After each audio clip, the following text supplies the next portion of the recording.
പുതിയതായിട്ട് അശ്വമേധം വരുമ്പോൾ അപ്പോൾ ഇപ്പോഴത്തെ ന്യൂ ജനറേഷൻ ചോദിക്കുന്നത് തന്നെ ഇപ്പൊ എയുടെ കാലമാണെന്നും പറയുന്നുണ്ട്. അത് രണ്ടും പറയാം.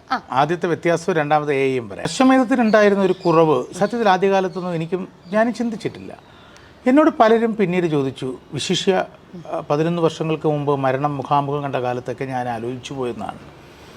അശ്വമേധം ആളുകൾ സ്വീകരിച്ച ഒന്നാണ്. പക്ഷേ ഈ പറഞ്ഞതുപോലെ മറ്റൊരാളിത് ചെയ്യുന്നില്ലല്ലോ.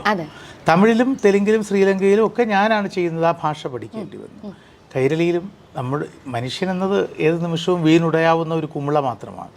മറ്റൊരാൾക്ക് ഇത് തുടരാൻ കഴിയില്ലെങ്കിൽ ഇങ്ങനൊരു കലാരൂപത്തിന്, ഇങ്ങനൊരു അനാലിറ്റിക്കൽ ആർട്ട് ഫോമിന് രൂപം കൊടുത്തു എന്നതിന് അവകാശമില്ല. ഒരാളോടുകൂടി അവസാനിക്കുന്ന ഒന്നും പൂർണ്ണമായ കലയല്ല. ശരിയാണ്, ഞാൻ കണ്ടുപിടിക്കുന്നതല്ലാതെ അതിലേക്ക് പ്രാപ്തരാക്കുവാൻ ഇതുവരെ ഒന്നും ചെയ്തിട്ടില്ല. ഇപ്പോഴത്തെ ഫോർമാറ്റ് അങ്ങനെയല്ല. ഇപ്പോഴത്തെ ഫോർമാറ്റിൽ സൂചനകളിലൂടെ ആളുകളിലേക്ക് എത്താൻ കഴിയുന്ന ചില ഊഹങ്ങളിലൂടെ അനാലിറ്റിക്കൽ ഡിഡക്ഷൻ ഉപയോഗിച്ച് അറിവിൻ്റെ കൂടി ബലത്തിൽ ഒന്നിലേക്ക് ചുരുങ്ങിയെത്താൻ മനുഷ്യരെ പാകപ്പെടുത്താനുള്ള ഒരു സെഗ്മെൻറ്റ് ആരംഭിച്ചിട്ടുണ്ട്. അതിൻ്റെ പേര് ബി ദ ഗ്രാൻഡ് മാസ്റ്റർ എന്നാണ്. ആ സെഗ്മെൻറ്റ് കഴിഞ്ഞതിന് ശേഷമാണ് അശ്വമേധത്തിലേക്ക് എത്തുക. അതായത് തുടക്കമായതുകൊണ്ട് തന്നെ അവർക്ക് യെസ്സും നോയും മാത്രം കൊണ്ട് ആളിനെ കണ്ടുപിടിക്കുന്ന ജോലിയില്ല. അതത്ര എളുപ്പവുമല്ലല്ലോ.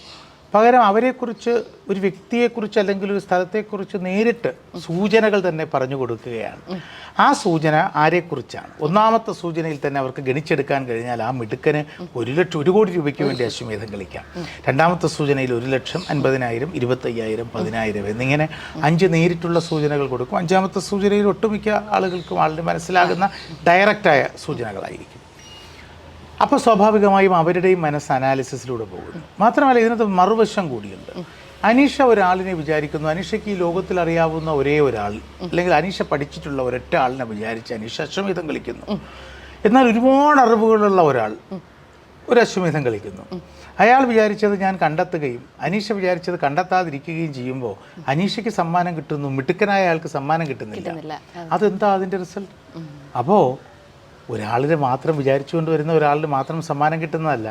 വിചാരിച്ചുകൊണ്ട് വരുന്ന ആൾ ഒപ്പം അയാളുടെ പ്രതിഭയോടുകൂടി ആ മത്സരത്തിൽ പങ്കെടുത്ത് വിജയിക്കുന്നു എന്നുള്ളത് ഉറപ്പുവരുത്തുന്നു. അതാണ് അതിനെക്കുറിച്ച്, പുതുമയെക്കുറിച്ച്. പിന്നെ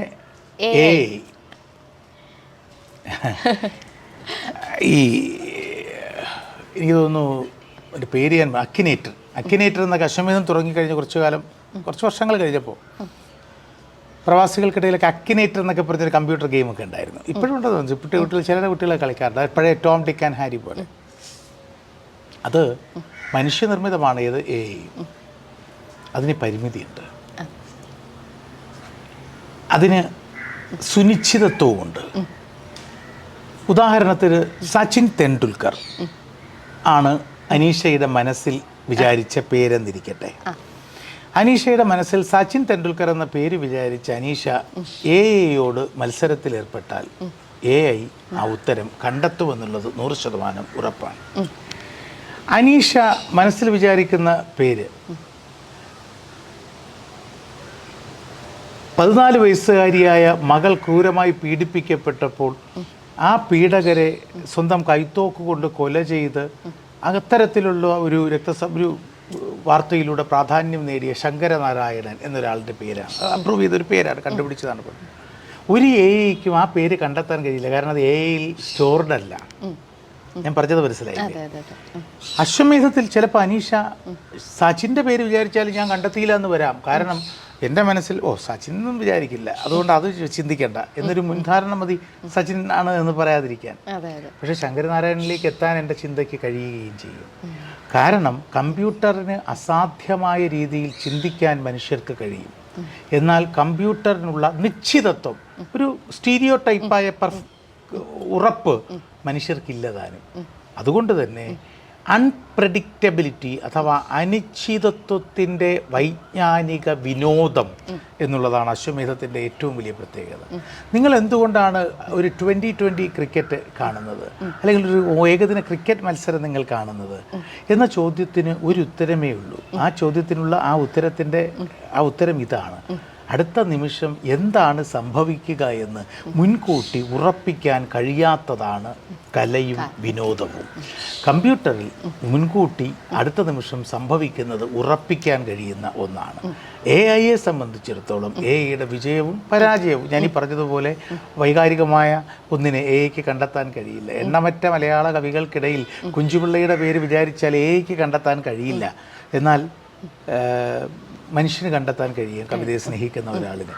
പക്ഷേ മാൽഡീവ്സിലെ പ്രസിഡൻ്റായിരുന്ന മുഹമ്മദ് അബ്ദുൽ ഖയ്യൂമിനെ വിചാരിച്ചാൽ ഒരുപക്ഷെ AI കണ്ടെത്താൻ കഴിയുമായിരിക്കും. ഏഷ്യൻ സാർ കൺട്രീസ് മാൽഡീവ്സ് പ്രസിഡൻ്റായിരുന്നു 1ാമത്തെ 2ാമത്തെ 3ാമത്തെ 11ാമത്തെ അബ്ദുൽ ഖയ്യൂം. അത് പ്രഡിക്റ്റബിളാണ്.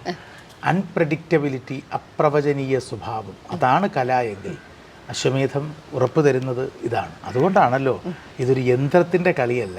വയലാറിൻ്റെ കവിതയുടെ അവസാനം അങ്ങനെയല്ലേ പറയുന്നത്? വിശ്വസംസ്കാര വേദിയിൽ പുത്തനാം അശ്വമേധം നടത്തുകയാണു ഞാൻ, ഈശ്വരനല്ല, മാന്ത്രികനല്ല, യന്ത്രവുമല്ല, പച്ചമണ്ണിൻ മനുഷ്യത്വമാണ് ഞാൻ എന്നാണല്ലോ. 50 വയസ്സിന് മുകളിൽ പ്രായം അല്ല.